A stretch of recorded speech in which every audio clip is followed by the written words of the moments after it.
Hey, bonjour tout le monde, bienvenue dans cette 31e vidéo dédiée à Postgres. On va s'intéresser aujourd'hui à PGBase Backup. Donc c'est quelque chose qui est assez connu des initiés de Postgres. C'est quelque chose qui est intéressant à connaître comme outil. On avait vu des vidéos de sauvegarde, principalement des sauvegardes un peu classiques de bases de données, c'est-à-dire des exports de bases de données avec pgdump et pgdumpall.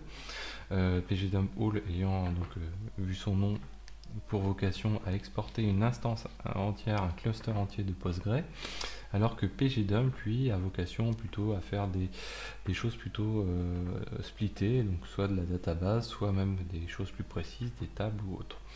PGBase Backup, donc là, quand on fait du pgdump ou du pgdumpall, on fait de la sauvegarde qu'on appelle logique, c'est-à-dire c'est une couche logique au-dessus de tous les systèmes de fichiers qui sont gérés par Postgres.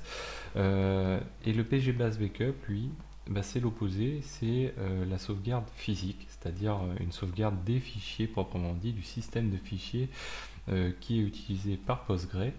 Donc c'est quelque chose de très très intéressant et on va le voir dans la vidéo suivante, dans la 32e vidéo. On verra que ça sert notamment à faire de la restauration, à faire ce qu'on appelle du PITR, du Point in Time Recovery.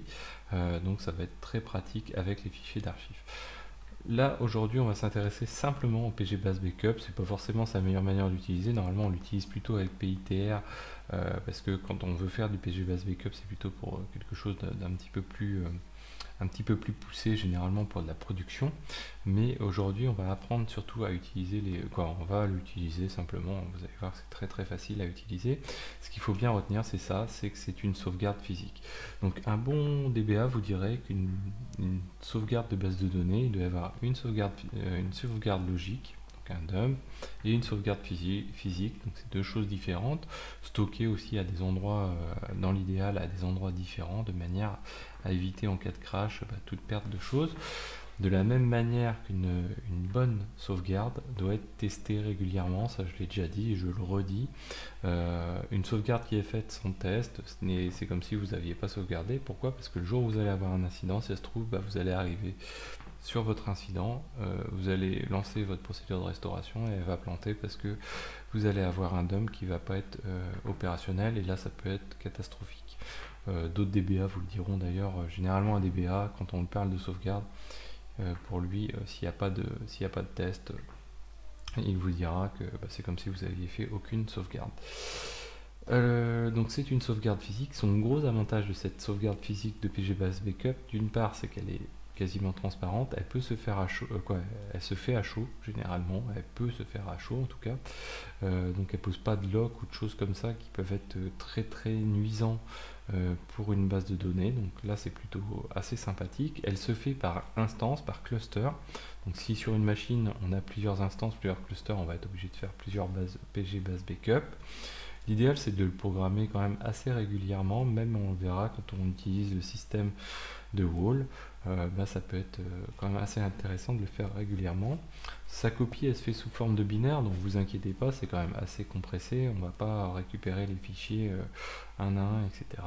Ça se fait plutôt bien. On peut faire donc le lancer à distance, soit par un slave quand on fait de la réplication par exemple, de type master slave, soit sinon on peut le faire à partir d'une machine dédiée vraiment qu'à faire ce PGBase Backup. Et du coup ça permet de le stocker aussi à distance. Alors on peut le stocker à distance, on peut très bien en faire une copie localement à partir de la machine et puis exporter cette copie, ou on peut le faire à distance vraiment, c'est-à-dire à partir d'une machine qui va accéder à la socket de Postgre et pouvoir interroger la base de données. Donc on verra plus tard l'utilisation des walls. Globalement, le PGBase Backup sert principalement à cela. Vous avez une documentation, alors là c'est de la 9.5, moi je vais utiliser de la version 10, je vous préviens tout de suite, c'est pas du tout la version la plus récente, hein, on a eu la 11 et la 12 depuis, néanmoins je trouve que c'est quand même repartir sur des versions de l'ordre de la 10, c'est plutôt pas mal parce que ça permet de se rappeler de l'historique, de voir un petit peu plus les choses dans le détail, parce qu'au fur et à mesure des versions Postgre s'améliore, c'est tant mieux. Et du coup, suivant les versions, on peut être un petit peu perdu, sauf si on va plutôt dans le sens montant que dans le sens descendant en termes de version. Alors le PGBase Backup, donc comment on va le tester? Donc moi à gauche ici j'ai une instance de Postgres qui tourne, donc si je fais un service Postgres status, j'ai une instance qui tourne, donc j'ai pas de problème, je peux me connecter dessus, il n'y a aucun souci. Donc à droite, on va faire comme ceci. Ce que je vais faire, c'est que je vais créer une base qui s'appelle je teste backup, tout simplement. Donc ici, on va utiliser la création de la base. On va utiliser la création de la base à partir de la ligne de commande shell et non pas par la commande PSQL. Donc là, je fais create db, je teste backup, et là du coup, si je fais un PSQL, hop, on va se mettre comme ceci, PSQL, je teste. Alors on va le faire comme ceci, on va le faire PSQL anti-slash L+, voilà.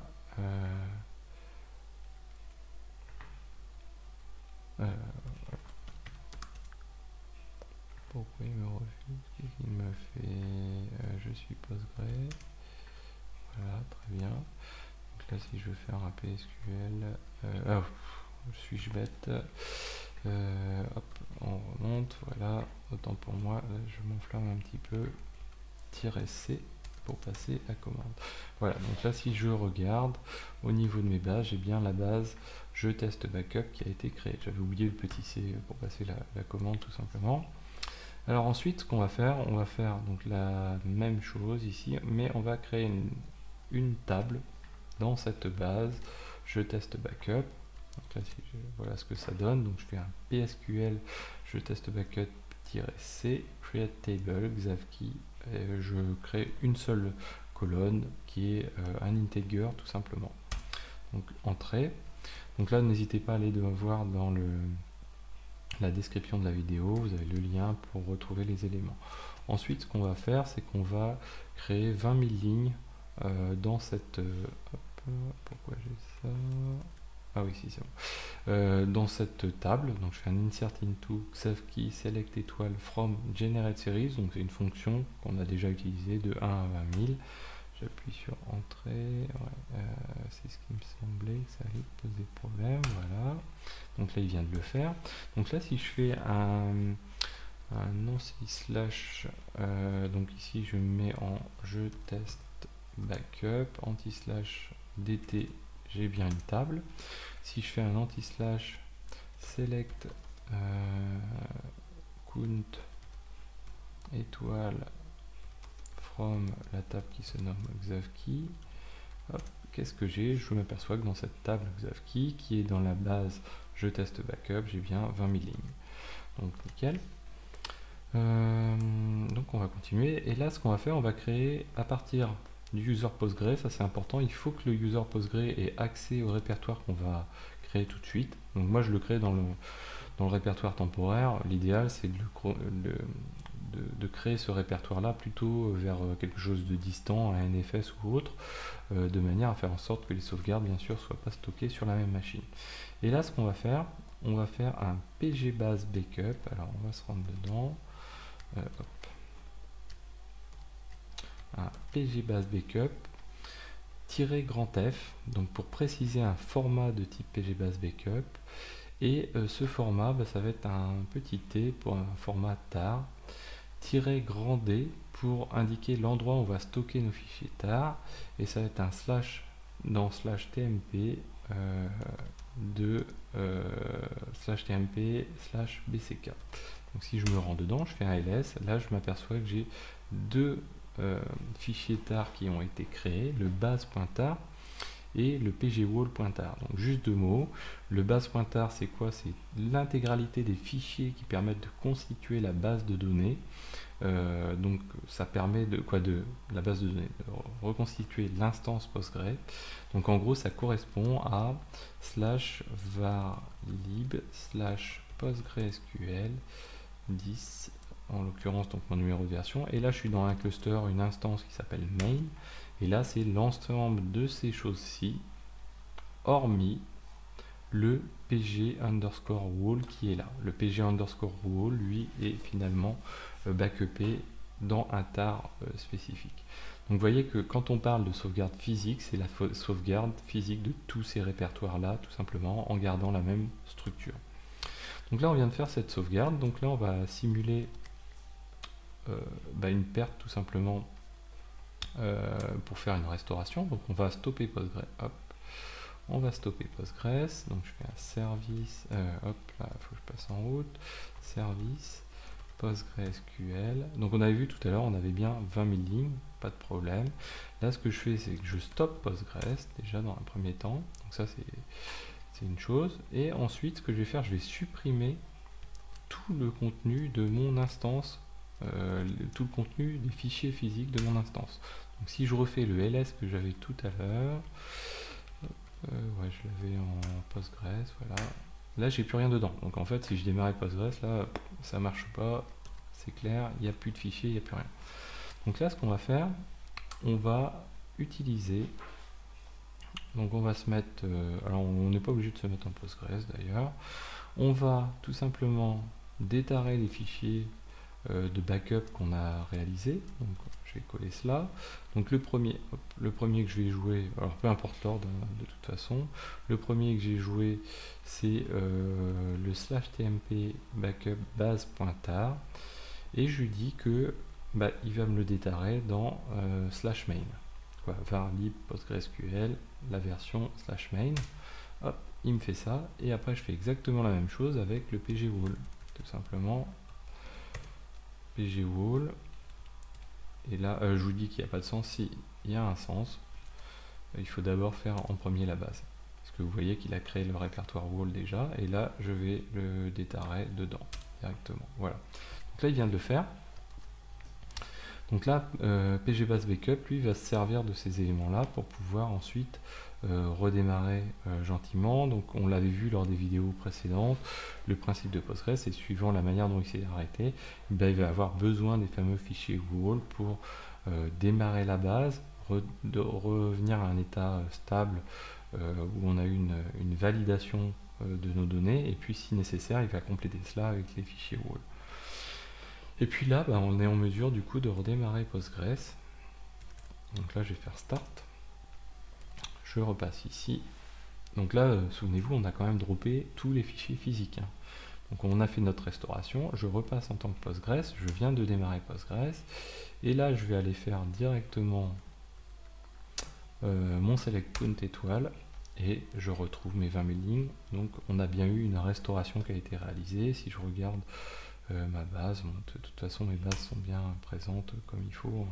Je ne vais pas vous faire de détails. On a nos tables. Et puis on a bien nos bases, hop, -c, si je fais L+, voilà, et ici j'ai bien ma base je teste qui fait la même volumétrie qu'auparavant.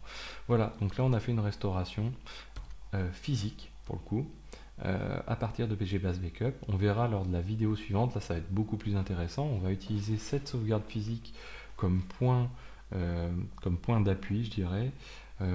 Et ensuite on viendra compléter ce pgbase backup, vous verrez, à partir des fichiers wall, pour pouvoir revenir à l'instant que l'on souhaite pour faire une restauration, et c'est ça la grande force des walls.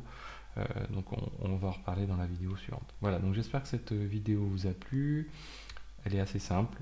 Voilà, pgbase backup, sauvegarde physique, restauration physique, et deux fichiers générés lors de cette sauvegarde, le base.tar et le pgwall.tar. Donc là c'est quelque chose d'assez intéressant. Voilà, donc n'hésitez pas à en parler, à mettre des pouces bleus, et je vous dis à très bientôt sur Xavki.